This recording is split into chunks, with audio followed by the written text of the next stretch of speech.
Hello friends, good afternoon. প্রত্যেককে আবার একটি নতুন ভিডিওতে স্বাগত জানাই। তো গরমের ছুটি পড়ার পর সেই গরমের ছুটি নিয়ে কিন্তু শুরু হয়েছে আবার পুনরায় সমস্যা। ছুটি কি তাহলে বাতিল হয়ে যাবে? কি বলছে শিক্ষা মহল থেকে শুরু করে কি বলছে দপ্তর, আজকের এই ভিডিওটাতে সেটা আমরা ডিসকাস করতে চলে এলাম। যারা নতুন আছেন এই চ্যানেলে, অবশ্যই চ্যানেলটিকে সাবস্ক্রাইব করে পাশ থেকে বেল আইকনটি ক্লিক করে দেবেন, যাতে সমস্ত তথ্যগুলো আপনার টাইম টু টাইম এখান থেকে পেয়ে যান।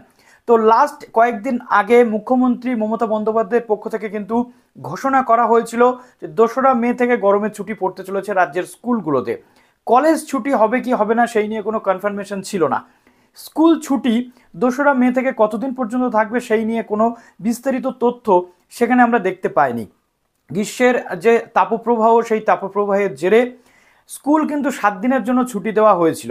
7 দিন ছুটি দেওয়ার পর আবার 2রা মে থেকে এই যে ছুটিটা ঘোষণা করা হয়েছে, এই ছুটি নিয়ে চলে আসছে অনেক রকম বক্তব্য। অনেকে আবার ছুটি বাতিলের জন্য শিক্ষা দপ্তরেও কিন্তু চিঠি লিখেছেন। কি বলা হচ্ছে বিভিন্ন শিক্ষা মহলের পক্ষ থেকে সেটা আমরা এখান থেকে দেখে নেব। শিক্ষক শিক্ষিকাদের অভিমত রয়েছে যে বিশেষ করে যেখানে আগামী বছরের মাধ্যমিক ও উচ্চ মাধ্যমিক পরীক্ষার্থীরা 20-21 এবং 21-22 শিক্ষাবর্ষে করোনার কারণে 8 মাস স্কুলমুখী হয়নি, আগামী বছর যেসব পরীক্ষার্থীরা উচ্চ মাধ্যমিক পরীক্ষা দেবে তাদের ক্লাস হওয়ার কথা ছিল মে মাসেই। এখন 3 সপ্তাহ অতিরিক্ত গরমের ছুটি দিলে তাদের সিলেবাস শেষ করার জন্য পর্যাপ্ত সময় পাওয়া নিয়েও সংশয়ী স্কুলের সহকারী শিক্ষক শিক্ষিকাদের একাংশ। অর্থাৎ এখানে সিলেবাস কমপ্লিটেশন এবং পরবর্তীকালে যে বোর্ডের পরিক্ষা সেই নিয়ে উঠে আসছে বা উদ্বেগের যে জায়গা। প্রধান শিক্ষক শিক্ষিকারাও কিন্তু এই নিয়ে চিন্তিত রয়েছেন। অথচ সিবিএসসি এবং আইসিএসসি স্কুলে গরমের ছুটি অত তাড়াতাড়ি পাচ্ছে না। অর্থাৎ এই যে রাজ্যের বোর্ডের সাথে সিবিএসসি বা আইসিএসসির বোর্ডের যে পার্থক্য, এটাই তারা বারবার বলতে চাইছেন। পশ্চিমবঙ্গ প্রধান শিক্ষক সমিতির সাধারণ সম্পাদক কৃষ্ণাংশু মিশ্র বলছেন, তাপপ্রবাহের কারণে 17 থেকে 22 এপ্রিল 1 সপ্তাহের গ্রীষ্মের ছুটি যথাযথ। তারপর বৃষ্টি হওয়ার কারণে পরিস্থিতি অনেকটাই কিন্তু নিয়ন্ত্রণে এখন রয়েছে। এর মধ্যে অন্তত আগামী বছরের মাধ্যমিক উচ্চ মাধ্যমিক পরীক্ষার্থীদের স্কুল আসার কোনো সমস্যা হওয়ার কথা নয়। তাই গ্রীষ্মের ছুটি কমাতে চেয়ে স্কুল কমিশনারকে বৃহস্পতিবারই চিঠি দিয়েছি।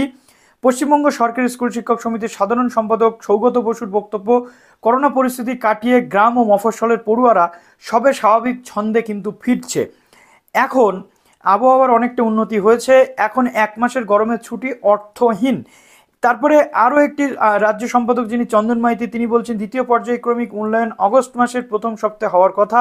1.5 মাস গ্রীষ্মের ছুটি থাকলে কিভাবে তারা সিলেবাস শেষ করবেন? তো এখানে একটা কনসার্ন ইস্যু কিন্তু চলে আসছে। কি কনসার্ন ইস্যু? প্রথমত, করোনা কাটিয়ে স্কুলের দিকে যাওয়া শুরু করেছে স্টুডেন্টরা। ক্রমাগত তারা পাঠ্য বইয়ের সাথে পরিচিত হচ্ছেন এবং ট্র্যাডিশনাল মোডে পড়াশোনার প্রতি তারা আকৃষ্ট হচ্ছেন, যার কারণে পরীক্ষা থেকে শুরু করে পড়াশোনা সবটাই স্মুথলি চলছে। এমতো পরিস্থিতিতে 1 মাসের যদি গরমের ছুটি থাকে তাহলে স্কুলে যেমন স্টুডেন্টসরা যাবে না, তেমনি তাদের কিন্তু সিলেবাস শেষ করাটাও কঠিন হয়ে যাবে। এর মধ্যে অনেক ক্ষেত্রে আবার দেখা যাচ্ছে বাবা মায়েরা কিন্তু স্কুলের যেহেতু ছুটি পড়ছে, কাজেই গৃহ শিক্ষকদের দিকে কিন্তু বেশি করে ধাবিত হচ্ছেন, যাতে করে গৃহ শিক্ষকদের কাছে তাদের ছেলেমেয়েরা পড়াশোনার পর অন্তত সিলেবাসটা শেষ করতে পারে। তো এই নিয়ে কনসার্ন রয়েছে। স্কুল শিক্ষা দপ্তরে চিঠি দেওয়া হয়েছে স্কুল শিক্ষা দপ্তরের কমিশনারকে। এখন দেখা যাক আগামীতে কি হতে চলেছে। এবং আপাতত এই তথ্যটা ছিল।